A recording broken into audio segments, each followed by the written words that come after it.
दोस्तों नमस्कार। 4 PM news network और दस्तक पे आप सबका बहुत बहुत स्वागत है। मैं हूं आपका दोस्त प्रयोश जानी और आज जिस मुद्दे पे बात करने वाले हैं वो अंतर्राष्ट्रीय मुद्दा है, लेकिन क्योंकि वहां भी हिंदुस्तानी बहुत रहते हैं तो इसीलिए ऐसा है भैया कि इस दुनिया में किसी भी देश की बात करनी हो तो करने का कंसर्न एक तो सबसे पहला ये होता है कि कहीं न कहीं किसी भी देश में आपको कुछ अच्छी बड़ी तादाद में हिंदुस्तानी भारतीय मिल जाते हैं। आज बात करने जा रहे हैं ब्रिटेन की, द ग्रेट ब्रिटेन, जिन्होंने अपनी रानी को अभी भी खोया है कुछ समय पहले और अभी उनकी जगह नए जो राजा है, उनके जो प्रिंस है, उनका अभी तक अभिषेक नहीं हुआ है। उस देश की बात करने जा रहे हैं। वो देश जिसका ये कहा जाता है कि सूरज, उसकी सत्ता का सूर्य कभी जो है वो अस्त नहीं होता है। उस देश में बहुत सारे हिंदुस्तानी और भारतीय रहते हैं और बहुत सारे साउथ एशियन भी रहते हैं। तो हमने सोचा कि ये जो यूक्रेन वॉर चल रहा है, यूक्रेन रशिया का, और उससे पहले जो इन लोगों ने ये एक एग्जिट ले ली, जो पूरा यूरोपियन उनका जो एक वो था पूरा, उसको ब्रेक्जिट कहते हैं। तो वो तो ब्रेक्जिट और उसके बाद फिर ये यूक्रेन वॉर जो चल रहा है 1 साल से, तो मैंने कहा कि पूरे यूरोप में और विशेष रूप से ब्रिटेन में इसका कोई असर देखने को मिल रहा है कि नहीं मिल रहा है। तो हमने जब हमारे जो मित्र है और कुछ दिनों में ऑफिशियली 4 PM गुजरात के लिए वो काम भी शुरू करेंगे, दस्तक के लिए भी वो वहीं से जो है काम शुरू करेंगे। एक बार आपको पहले मुलाकात करवा चुके हैं, विरल देसाई।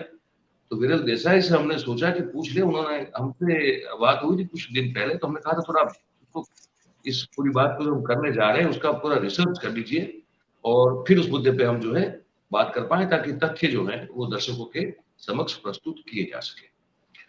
तो मुद्दा ये है कि ये जो वॉर चल रहा है 1 साल से, और उससे पहले जो ब्रेक्जिट वाला मामला हुआ, उसको लेकर कुछ ऐसी-ऐसी चीजें वहां घटित हो रही है जिसको हमें यहाँ बैठकर अंदाजा नहीं है। मसलन कि अगर आप टमाटर खरीदने के लिए जाते हैं, तो ये बता रहे थे विरल भाई कि आपको वहां टमाटर आप चाहे उतना नहीं ले सकते हैं, आलू आप चाहे उतना नहीं ले सकते। इस तरह की कुछ चीजें हैं। फ्यूल प्राइसेस को लेकर, एनर्जी में जो प्राइस हाइक हुआ है उसको लेकर बहुत सारी ऐसी चीजें हैं जो हमको नहीं पता यहाँ बैठे बैठे। तो हमने सोचा कि क्यों विरल देसाई साहब से आज बात न की जाए और जाना जाए कि मामला क्या वहां पूरा। तो हम उनको अब हमारे साथ जोड़ रहे हैं, तो हम जोड़ दिए हैं। तो विरल देसाई, आपका बहुत बहुत स्वागत है 4 PM न्यूज नेटवर्क पर। नमस्कार। तो भाई ये बता रहे, हम जो फोन पे बात हो रही थी, ये दर्शकों को बताए अभी एक्चुअली ये इस दो स्थिति के चलते क्या ऐसी-ऐसी चीजें हैं जो हमको तो पता ही नहीं यहाँ पे हो रहा है। मयूर भाई, सबसे इम्पोर्टेंट चीज है एक तो Brexit and second thing is Ukraine war, Russia and Ukraine war. Brexit से ये हुआ कि हम लोग यूरोपियन यूनियन से, ईयू से बाहर निकल गए, और सेकंड थिंग कि रशियन वॉर, तो जिसमें फ्यूल प्राइसेस काफी हाई हो गए, fuel and gas prices. Basically UK को सबसे बड़ा सप्लाई मिलता है नॉर्वे के रूट से रशिया थ्रू, तो वही चैनल सारी चलती है, नॉर्थ टू यहाँ तक पहुंचता है। अभी हो ये रहा है कि ब्रेक्जिट का इफेक्ट ये हो रहा है कि पिछले कुछ टाइम पहले आपने देखा होगा, 6-7 महीने पहले, साल भर पहले, कि यहाँ पे फ्यूल क्राइसिस हो गई थी। तो पेट्रोल पंप के बाहर लंबी लाइन लगी थी, यहाँ पे फ्यूल मिल नहीं रहा था लोगों को। बिल्कुल। तो उसके लिए प्रॉब्लम ये नहीं थी कि फ्यूल इनके पास था नहीं, पेट्रोल डीजल गैस इनके पास था नहीं। प्रॉब्लम ये थी कि उसको सप्लाई देने वाला ट्रांसपोर्टर नहीं था। ओके। तो जो बंदे, जो ड्राइवर्स, ट्रक ड्राइवर्स होते हैं या बस ड्राइवर्स होते हैं, या ज्यादातर जो लोग, even in the NHS as well, जो हम आगे जाके बात करेंगे एनएचएस के ऊपर भी, तो ज्यादातर डॉक्टर्स और नर्सिस वो सब यूरोप से आते थे। ज्यादातर ड्राइवर्स और ज्यादातर क्वालिफाइड वर्कर्स जो थे वो यूरोप से आते थे। ठीक है, तो ब्रेक्सिट होने के बाद बहुत सारे लोग अपने देश में वापस चले गए मयूर भाई। ज्यादातर तकरीबन 90% लोग चले गए, जो यहाँ पे वेल एस्टेब्लिश थे, जिनके खुद के घर थे, वो भी चले गए वापस अपनी कंट्रीज में। ठीक है, तो अभी तो ये मुश्किल से हम लोग रिकवर हो रहे थे इन सब चीजों में, और उसमें रशिया यूक्रेन वॉर आ गई बीच में। तो इस वॉर की वजह से जो इम्पैक्ट पड़ रहा है यूरोपियन कंट्रीज में, वो बहुत ही ज्यादा है। ओके। तो उसकी वजह से एनर्जी प्राइसेस 3-4 टाइम्स बढ़ गए यहाँ पे। अगर आप तो ऐसा नहीं, एग्जाम्पल देके समझा दें अगर हमारे फॉर एग्जाम्पल मैं आपको इतना दे सकता हूँ, मेरे खुद का दे सकता हूँ कि भाई यहाँ पे सबसे ज्यादा गैस की खपत, मैं गैस की बात कर रहा हूँ, ना कि पेट्रोल डीजल की। सबसे ज्यादा गैस की खपत यहाँ पे होती है, वो विंटर टाइम में होती है, और तकरीबन यहाँ पे विंटर 6 महीने तक रहता है। और जिनके घर में बच्चे होते हैं छोटे, वहां तो 365 डेज हीटिंग उनको ऑन ही रखनी पड़ती है। तो अभी मेरे को अकेले को ये प्रॉब्लम हो रहा है कि भाई पिछले 2 साल तक 15 पाउंड का टॉपअप मैंने कर दिया गैस में। ये आप थोड़ा बहुत आपके लिए रूटीन वाला मामला है। दर्शकों को ये बताना जरूरी है कि भैया देखिए, वहां क्योंकि 6 महीना ठंड पड़ती है और बड़ी भयानक ठंड, कातिल ठंड पड़ती है, तो उनके घर जो है वो सेंट्रली हीटेड होते हैं, और सेंट्रली हीट करने के लिए गैस का इस्तेमाल होता है, और उस गैस जो है उसके लिए पैसा खर्च करना पड़ता है। वो पैसे के खर्च की बात, वो जो पाउंड का खर्च करना पड़ता है उसकी बात कर रहे हैं विरल भाई। अब बताइए आगे। हाँ जी सर, तो इसमें ये होता है मयूर भाई कि एक चीज और समझनी पड़ेगी आपको कि इस देश में अगर आपको बस में ट्रैवल करना है, तो आपको बस की टिकट एडवांस में बाय करनी है। आपको किसी घर में किराए पे रहना है, तो आपको उसका किराया एडवांस में देना है। अगर आपको इलेक्ट्रिसिटी और गैस की सप्लाई चाहिए, तो उसके पैसे आपको एडवांस में देने। तो यहाँ पे 2 किस्म की सिस्टम है, या तो आप मंथली बिल मंगवाइए, जो यूजुअली क्वार्टरली आता है। अभी मंथली स्टार्ट हो गया, क्योंकि क्वार्टरली तो प्राइस हाइक होने के बाद बहुत प्रॉब्लम्स होने लग गए। तो और दूसरा तरीका ये है कि आप उसमें रिचार्ज करवाइए, जैसे हम मोबाइल में करवाते हैं इंडिया में, छोटा रिचार्ज, बड़ा रिचार्ज, 50 रुपए का, 10 रुपए का, 20 रुपए का, तो वैसा रिचार्ज करवाइए। ठीक है, तो मेरे घर में जो गैस का कनेक्शन आता है, तो वहां पे बाहर एक मीटर लगा हुआ है। उस मीटर में एक कार्ड दिया हुआ है ब्रिटिश गैस ने, तो उसमें मेरे को रिचार्ज करवाना पड़ता है। तो पिछले साल जब मैं 15 पाउंड का रिचार्ज करवाता था, तो तकरीबन 1 हफ्ता 1.5 हफ्ता निकल जाता था। पर अभी ये हो रहा है कि वो रिचार्ज की कॉस्ट 30 to 40 पाउंड हो गई है हमारे यूज की। Every 10 to 15 days, every 7 to 8 days। यानी उसके बेसिकली होता क्या है कि अगर आप रिचार्ज करवाते हो उसमें, ठीक है, टॉपअप यहाँ पे लोग समझेंगे नहीं इंडिया में, तो आपने अगर इतने इलिटरेट लोग नहीं हैं, टॉपअप समझते हैं। ओके, सब टॉपअप करवाते हैं, नहीं कहीं बार रिचार्ज का टॉपअप ज्यादा होता है, टॉपअप अंडरस्टैंड सब कुछ जानता है। नहीं, जब मैं इंडिया आता हूँ और जब मैं वो सिम कार्ड लेना पड़ता है हर बार नया, तो मैं बोलता हूँ कि टॉपअप करके दे दो 500 रुपए का, तो उनको समझ में नहीं आता कि टॉपअप ये क्या बोल रहा है। वो फिर आप कीजिएगा, आप किसी और फिर कोई सही में अनपढ़ आदमी या जो बिल्कुल अनजान अज्ञान है उसके पास जा रहे हैं, वो फिर गलती आपकी है, लोगों की नहीं। लोग जानते हैं टॉपअप क्या है। सर जी, तो ओके, अभी मैं पूछ लूंगा क्वालिफिकेशन क्या है टॉपअप करवाने से पहले। तो बेसिकली ये होता है कि भाई उसमें रिचार्ज करवाना पड़ता है, टॉपअप करवाना पड़ता है उस कार्ड में।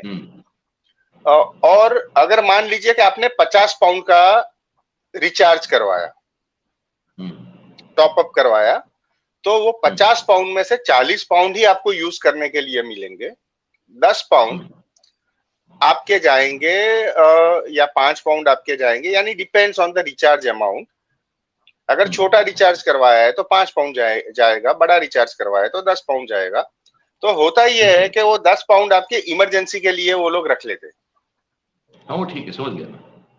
तो मान लीजिए कि गैस एकदम से खत्म हो गई मेरे घर में, मेरे ध्यान में नहीं रहा कि मेरे को रिचार्ज करवाना है, तो मैं वो इमरजेंसी यूज कर लेता हूँ और उसके बाद मेरे को फिर रिचार्ज करवाना पड़ता है। तो उसकी प्राइस जो 15 पाउंड थी वो बढ़ के 30 से 40 पाउंड हो गई ठीक है, उस चीज की। ठीक तो है। Price is more than double, कई बार तो 50 पाउंड का भी करवाना पड़ता है, डिपेंड्स ऑन अ वेदर। अच्छा, इसकी इसकी जो रिपल इफेक्ट है जिसको कहते हैं, एक चेन रिएक्शन वाला जो एक इफेक्ट पड़ता है, जैसे आपके यहाँ एनर्जी के जो है फ्यूल चार्जेस का दाम इतना बढ़ गया है, तो इसकी एक इम्पैक्ट होती है ना जो रिले करती है, तो वो हाँ बिल्कुल, इम्पैक्ट क्या होगी, वो क्या हो रही है, आप क्या फेस कर रहे हो वहां पे? वो इम्पैक्ट हर जगह पे हो रही है सर। वो इम्पैक्ट बस प्राइसेस हाई करने से लेके सैलरी के लिए यहाँ पे जो स्ट्राइक्स हो रही है वेरियस, अरे टीचर तक ने स्ट्राइक कर दी, सिर्फ अभी आर्मी ही रह गई है यहाँ पे स्ट्राइक करने के लिए, आर्मी और पुलिस। यहाँ तक के यूके बॉर्डर एजेंसी ने भी स्ट्राइक कर दी सर यहाँ पे। अच्छा। एनएचएस स्टाफ स्ट्राइक पे, स्कूल टीचर स्ट्राइक पे। ऐसा कौन सा डिपार्टमेंट नहीं है, क्योंकि सैलरी उतनी की उतनी है, आपके खर्चे बढ़ते जा रहे हैं। अभी आप एक बात बताइए कि फ्यूल प्राइस बढ़ेगी, पेट्रोल के दाम बढ़ेंगे, डीजल के बढ़ेंगे, गैस के बढ़ेंगे, लाइट के बढ़ेंगे, ऑब्वियसली ट्रांसपोर्टेशन के प्राइस बढ़ेंगे। एंड टॉप ऑफ दैट, जो एक बस ड्राइवर की और एक लॉरी ड्राइवर की एवरेज सैलरी जो 15 से 17 पाउंड थी, आज 23.5 पाउंड 24 पाउंड देने के बाद भी इनको ड्राइवर्स नहीं मिल रहे। तो इस वजह से कॉस्टिंग आपकी हाई होनी है। जो सब्जी हम लोग 3.5 पाउंड में खरीदते थे, जो हमारी इंडियन सब्जी थी, वो अभी 7.5 8 पाउंड 9 पाउंड पर किलो मिल रही है। ठीक है, जो दूध हम लोग जो खरीदते थे, जिसको यहाँ पे आप समझ लीजिए 3 लीटर, तो वो 1.5 पाउंड का था, वो बढ़ के 250 का हो गया, 2 पाउंड एंड 50 पेंस का हो गया। तो प्राइसेस हर जगह पे बढ़ रही है, एनर्जी प्राइसेस बढ़ रहे हैं, बिल्स आपके बढ़ रहे हैं। तो उससे हो ये रहा है कि गवर्नमेंट हेल्प कर रही है, नो डाउट, गवर्नमेंट से बन पड़ता है, उतना रिबेट दे रही है, फिर भी लोगों से नहीं बन रहा, क्योंकि खर्चा इतनी हद तक बढ़ चुका है। तो उससे तो हर हर कोई प्रभावित है, पूरा यूरोप प्रभावित वो है, ना कि ओनली ब्रिटेन। सब्जी मंडी की राशनिंग को लेकर जो बात कर रहे थे, वो जरा बताइए दर्शकों को, कि कह रहे थे कि जितना चाहो उतना ना आप टमाटर ले सकते हो ना आलू ले सकते हो, वो क्या मामला है पूरा? सर इसमें यहाँ पे various kind of super stores है। ठीक है, एक तो है साउथ एशियन सुपर स्टोर्स, कुछ है अफ्रीकन सुपर स्टोर्स, कुछ है यूरोपियन सुपर स्टोर, जिसमें जो अमेरिका में भी है, जैसे वॉलमार्ट हो गया, यानी यहाँ पे वो आजदा है, टेस्को, सेंसबरी, अल्दी, मोरिसन्स। तो ये सुपर स्टोर है। तो यूजुअली हम लोग दूध, दही और रोजमर्रा की चीजें जो हमको चाहिए वो खरीदने के लिए हम वहां पे जाते हैं।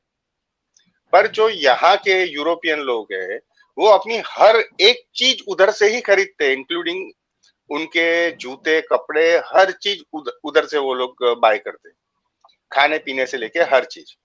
तो अभी हो ये गया है कि फॉर एग्जाम्पल कि आपको पोटैटो लेने हैं, तो कुछ सुपर स्टोर आपको 3 देंगे, कुछ बोलेंगे तीन भाई हम 3 तीन पीस, पीसी? 3 पीस। यस। आप अच्छा, आपको जरूरत हो 1 किलो 2 किलो की तो नहीं मिलेगा वहां पे? उस सुपर स्टोर में तो नहीं मिलेगा, अच्छा, ऐसा क्यों? क्योंकि वो जो पोटैटोज उन लोगों को चाहिए, it's called a British potato, Spanish potatoes, जो मेनली ब्रेकफास्ट में यूज होता है, it's called a jacket potato, baby potatoes and special kind of potatoes. तो वो ब्रेकफास्ट में, यानी एवरी अदर हाउस में ये यूज होता है। कई बार मैं भी प्रीफर करता हूँ फॉर अ चेंज ब्रेकफास्ट के लिए कि जैकेट पोटैटो लिया, बट वो पोटैटो को माइक्रोवेव में रखना है, उसके ऊपर आपको वो बटर डालना है, और उसके ऊपर वो नाम मैं भूल रहा हूँ उस चीज का, वो चीज डालनी है, और आप उसको इजीली खा सकते हो। आप किसी भी रेस्टोरेंट में जाओगे, सुबह ब्रेकफास्ट में जैकेट पोटैटो आपको मिलेगा, बीन्स, उसको बीन्स बोलते हैं, टोमेटो केचप में बीन्स डले होते हैं। तो बीन्स, बटर, आपको चीज चाहिए सेपरेटली चीज ले लो, हर एक रेस्टोरेंट में यहाँ पे आपको वो चीज मिलेगी। ठीक है, तो वो चीजों की दिक्कत हो गई है। तो वो दिक्कत क्यों है भाई, ये उसका राशनिंग देखिए, क्यों हो रहा प्रॉब्लम 3 जगहों पे है। इनके है? मेन सोर्सेस और जो सप्लाईज थे वो स्पेन और नॉर्थ अफ्रीका से थे, ठीक है। यहाँ पे प्रॉब्लम सप्लाई की है, प्रोडक्शन तो है उधर। और दूसरी बात, जैसे शिमला मिर्च हो गई, टोमेटोस, ककुम्बर, बंद गोभी यानी पत्ता गोभी हम जिसको बोलते हैं, फूल गोभी हो गई, ब्रोकली हो गई, स्ट्रॉबेरी हो गई, मेजोरिटी चीजें वहां से आती है। बनाना ब्राजील और थोड़े बहुत इंडिया से आते हैं, तो उसकी तो कोई दिक्कत है नहीं। तो एक तो चीज ये हो गई। और ये जितनी भी चीजों के मैंने आपको नाम गिनवाए वो सारी की सारी चीजें यूके में भी होती है। बट प्रॉब्लम ये हो गया कि यूके का वेदर अनप्रिडिक्टेबल है, तो यहाँ के जो फार्मर्स होते हैं उनको इन हाउस फार्मिंग करनी पड़ती है। ठीक है, इन सब क्रॉप्स को इन लोगों को गर्म रखना पड़ता है, हीटेड रखना पड़ता है। तो एनर्जी सप्लाई बढ़ने, एनर्जी कॉस्ट बढ़ने के बाद दे कैन नॉट अफोर्ड, वो लोग नहीं अफोर्ड कर सकते उस चीज को इन हाउस करने के लिए। और जिन दोनों कंट्री की मैंने बात की वहां पे तो गर्मी 365 दिन होती है। मैं स्पेन के सर्टन आइलैंड्स और नॉर्थ अफ्रीका की बात कर रहा हूँ। उनका जी, वेदर लगभग इंडिया जैसा ही होता है, साउथ एशिया जैसा ही होता है उनका वेदर। तो that is the main reason. अच्छा। तो इसका मतलब ये हो गया विरल भाई कि पर्टिकुलरली ब्रेक्सिट के बाद तो ठीक है, लेकिन पर्टिकुलरली ये जो यूक्रेन रशिया वॉर 1 साल से चल रहा है, उसके चलते आपका जो ये विशेष रूप से जो फ्यूल, क्योंकि फ्यूल तो खरीदना पड़ता है, यूके में तो फ्यूल कहीं पैदा होता नहीं है, यूरोप में भी हाँ, उस तरह से नहीं है। तो आपको मतलब वो जो फ्यूल खरीदना पड़ता है, जो पहले जो दाम पे मिलता था, अब क्योंकि वो यूक्रेन वॉर के चलते वो आपको सीधा रशिया से मिल नहीं पा रहा है, सैंक्शन वगैरह लगे हुए हैं, तो आप कहीं और से खरीदते होंगे। तो मेरे ख्याल से वही शायद रशिया का ही क्रूड ऑयल कहीं और से आपको मिलता होगा और इसलिए वो शायद उसकी प्राइस बढ़ गई होगी। ये भी तो कारण होगा मेरे ख्याल से। यहाँ पे सिर्फ आप जिसको फ्यूल बोलते हो हम उनको एनर्जी बोलते हैं उन सब चीजों, जी। क्योंकि यहाँ पे गैस से कोई व्हीकल नहीं चलता जैसे इंडिया में चलता है। अच्छा, यहाँ सीएनजी पे नहीं है वहां पे? नहीं, बिल्कुल नहीं, ऐसी कोई भी अच्छा, कार ये मिलेगी नहीं। और पेट्रोल डीजल कार भी यहाँ के मार्केट में 2030 के बाद दिखनी बंद हो जाएगी और 90% कंपनीज ने मैन्युफैक्चरिंग इलेक्ट्रिक बंद कार कर आएगी, दिया है। इलेक्ट्रिक हाँ जी। कार। और बसेस ने, यानी जो लंदन बसेस है, TfL ट्रांसपोर्ट फॉर लंदन, उन लोगों ने भी ये डिसाइड किया हुआ है कि 2025 से पहले सारी बसेस हाइब्रिड होगी। तो ये आपने जो क्वेश्चन पूछा था मैं उसके ऊपर आता हूँ कि भाई इसमें हो ये रहा है कि पूरी दुनिया जानती है कि अमेरिका और यूरोपियन यूनियन और यूरोपियन जो भी कंट्रीज है, क्योंकि हमारा यूके भी यूरोप में ही आता है, तो उन्होंने कुछ सैंक्शन लगाए हुए हैं रशिया पे।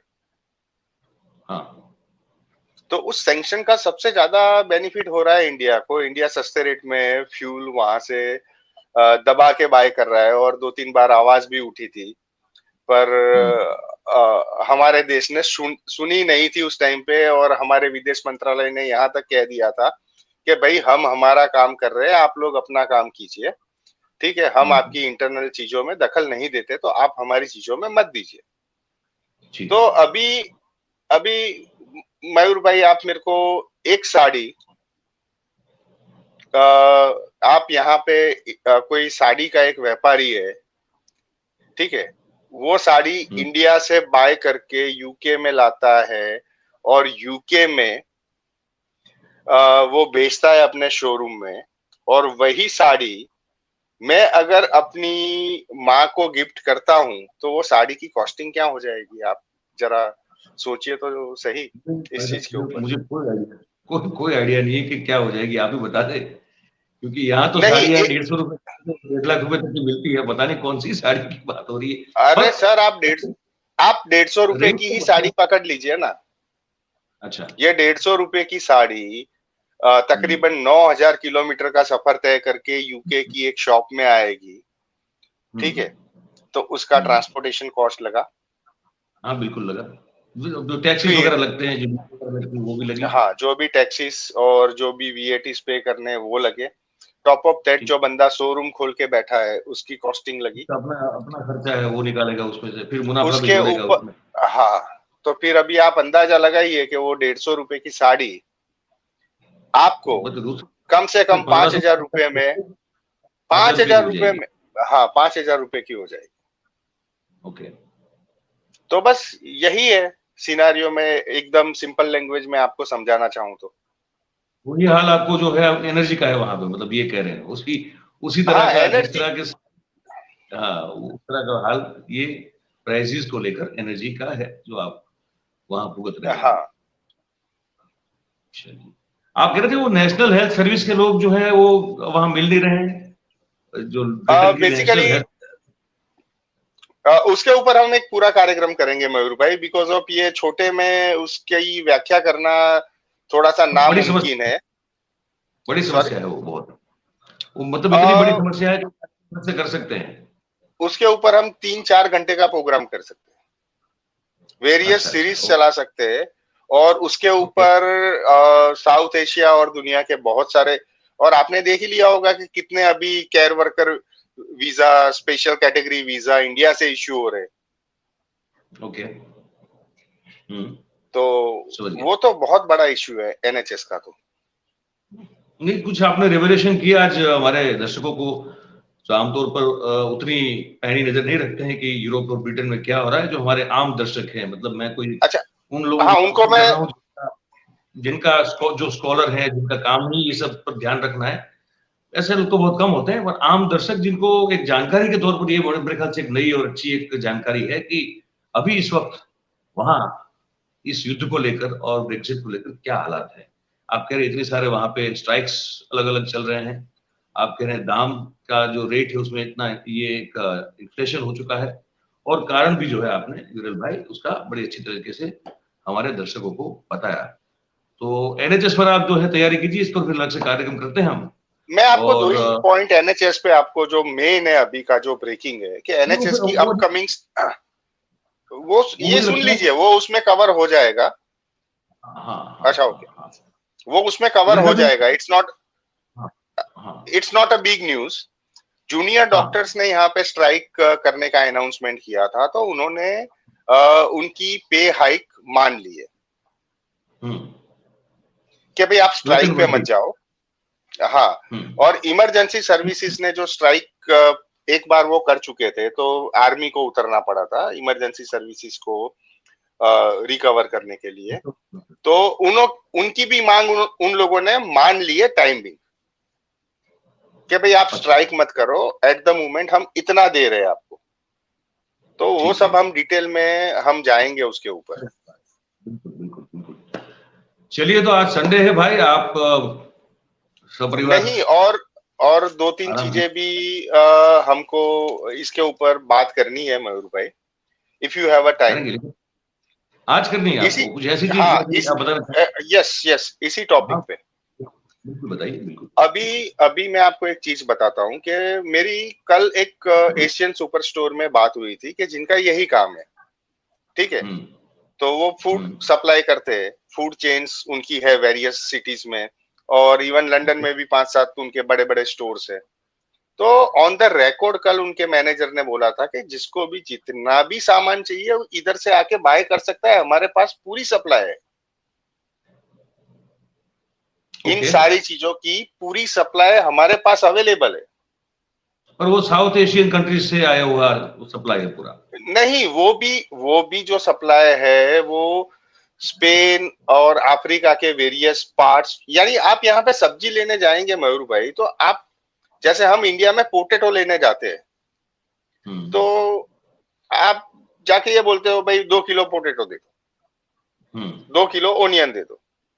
यहाँ पे पोटैटो लेने जाएंगे तो वहां पे 10 पोटैटो का वो ठेले लगे होंगे उन्हीं के सुपर पैकिंग स्टोर्स में। हाँ पैकिंग नहीं, यानी ये स्पेन का है, इसका प्राइस ये है, ये अफ्रीका का है, इसका प्राइस ये है, तो ये ग्रीस से आया है, वहां पर पीस प्राइस होती है क्या? और डिपेंड करता है आप कहाँ से बाय करते हो। अच्छा, नहीं तो फिर ये मुझे मतलब ये समझना था दर्शकों के लिए कि आप कह रहे हैं कि आप जिनसे बात की और स्टोर मैनेजर से उन्होंने कहा कि जितना चाहिए उतना आपको सप्लाई मिल जाएगा, फिर आप कह रहे हैं कि कुछ जो स्टोर्स आपने गिनाए कहा कि वहां तो 3 से ज्यादा मिलेगा नहीं, तो फिर ये कॉन्ट्रडिक्शन क्यों है? यस, इसी के ऊपर बात करनी थी कि आप अगर किसी भी, मैं यहाँ पे यूरोपियन सुपर स्टोर्स की बात कर रहा हूँ, वहां पे आपको किलो के रेट में भी पोटैटोस मिलेंगे और आपको लूज पोटैटोस भी मिलेंगे, ठीक है। एंड एशियन सुपर स्टोर में भी आपको लूज पोटैटो बहुत कम मिलेंगे, पर किलो यानी 5 किलो 10 किलो के पोटैटोस की बैग, ओनियन की बैग्स आपको मिल जाएगी जी। यहाँ पे प्रॉब्लम क्या है कि इन लोगों को अपना प्रॉफिट मार्जिन नहीं छोड़ना है, ठीक है। तो इनके जो सप्लायर्स है इनके साथ इनके कॉन्ट्रैक्ट होते हैं। जैसे आपने सुना होगा कि इंडिया में बड़ी बड़ी कंपनीज ने टाई अप कर रखा है कि खेत किराए पे ले लिए और वहां पे ही उत्पादन होता है, तो इन लोगों का ऐसे ही चल रहा है। तो सप्लाई अभी स्लो हो गई है, बीच में अंडों की खपत कम हो गई थी यहाँ पे, उससे पहले यहाँ पे इनकी पर्टिकुलर एक ब्रांड है स्कॉच की, उसकी खपत कम हो गई थी because of lack of carbon. तो ये लोग क्या करते हैं कि चाहे कोई भी हालत हो, किसी भी हालत में हमको हमारा प्रॉफिट मार्जिन कम नहीं करना है इन सब चीजों में। और इनका ये है कि भाई हमारे पास अगर 100 पीस पड़े तो हम लोग हमारे हर एक कस्टमर को उसके हिसाब से दे, यानी किसी को भी बुरा ना लगे। पर वही चीज थोक में अवेलेबल है साउथ एशियन सुपरमार्केट्स में, किसी भी सुपरमार्केट्स में चले जाइए आप, ठीक है। तो मेन इंपॉर्टेंट यही है कि भाई चीजों की सप्लाई की कमी नहीं है, पर यहाँ पे प्रॉब्लम ये हो रही है मयूर भाई कि चीजें तो मिल रही है पर आपको जिस प्राइस में चाहिए उस प्राइस में नहीं मिल रही है। तो मेरे ख्याल से हाँ, तो उस प्राइस में वो लोग ले नहीं रहे। मैं आपको एक एग्जांपल देता हूँ कि पहले अगर हमको साउथ एशियन सब्जीज खानी होती थी तो 3.5 4 पाउंड 5 पाउंड पर किलो में मिल जाती थी, अभी 7.5 पाउंड से लेकर 9 पाउंड पर किलो मिलती है। अगर मेरे को लौकी खानी है या मेरे को अगर भिंडी खानी है, ठीक है, तो मुझे उसी प्राइस पे खरीदनी पड़ेगी, क्योंकि मैं भी समझ रहा हूँ कि एयरलाइंस के भी रेट बढ़ गए तो ऑब्वियसली कार्गोस के भी रेट बढ़े होंगे। मतलब कुल मिला के ये है भाई, क्योंकि हाँ, आधा घंटा होने को आया तो हम लोग वाइंड अप करेंगे।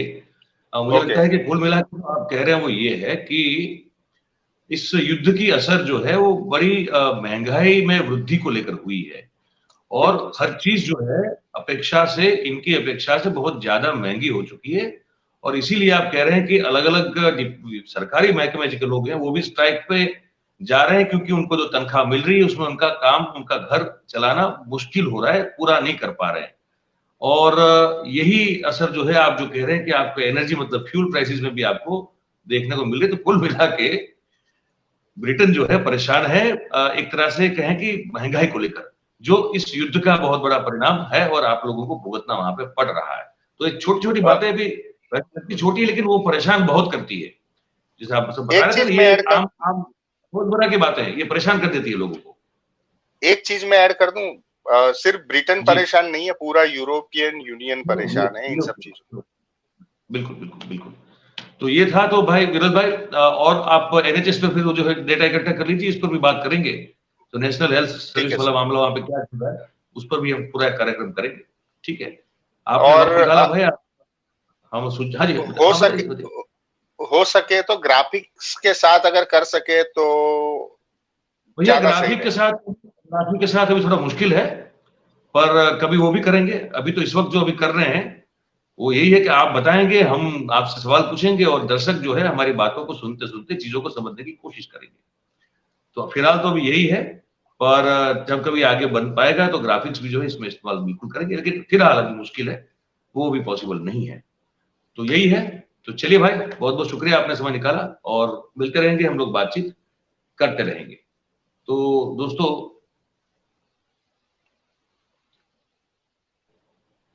ये जो ये एक नेटवर्क का या कहीं कभी भी इश्यू हो सकता है, अब थोड़ा मुझे लगता है ठीक हुआ है वापस। तो विरल देसाई साहब थे जिन्होंने यूक्रेन रशिया वॉर की जो इम्पैक्ट है उसको लेकर, और ब्रेग्जिट के बाद क्या स्थिति है महंगाई की, ना सिर्फ ब्रिटेन की, यूरोप की, और किस तरह से लोगों का जो लाइफस्टाइल है वो अफेक्ट हुआ है, प्रभावित हुआ है, और किस तरह से परेशानियां बढ़ी हैं रोजमर्रा के जीवन को जीने को लेकर, चीजों को खरीदने को लेकर, उसके बारे में हमको विस्तृत जानकारी दी। और हम अ, आशा करते हैं कि आपको जानकारी जो है कहीं ना कहीं आपके ज्ञान में वृद्धि करेगी। और जैसे हम हमेशा कहते हैं कि अगर आपको हमारा कार्यक्रम अच्छा लगता है तो आप इसको लाइक करें और शेयर करें, सब्सक्राइब करें और करवाएं, और कमेंट जरूर किया कीजिए भाई। हमने कहा कि हम टाइम निकाल के पढ़ते हैं, हम जवाब न दे पाए लेकिन पढ़ लेते हैं, ये कहते हैं आपको, तो ये कीजिए। चलिए, आप सबको बहुत बहुत धन्यवाद देते हुए आज जुड़ने के लिए, अब मैं यहाँ आज इस कार्यक्रम में आपसे विदा लेता हूँ, फिर मिलते हैं। आप सबका बहुत बहुत शुक्रिया। Thank you.